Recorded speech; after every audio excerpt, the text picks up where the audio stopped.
Мен түн киргенде эле корко берем, бирөө келгендей, карап тургандай боло берет, ар кандай жаман ойлор келе берет.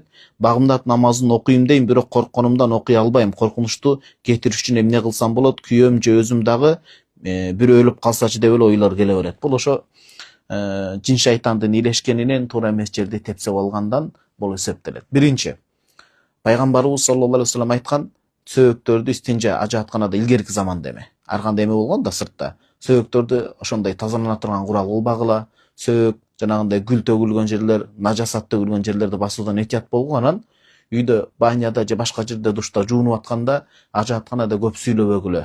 Анан улуу сөз болсо да айтайын, колдон келсе бир жерден заара сындырып, ошол жерден өзүнөн жуунбаганга аракет кылгыла деп келет.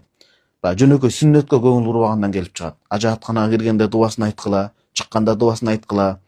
Дубага байлаш керек да, кичинекей эртең менен кеч сүннөт болгон дуба ушундай көптөгөн балелердин алдын алат иншалла.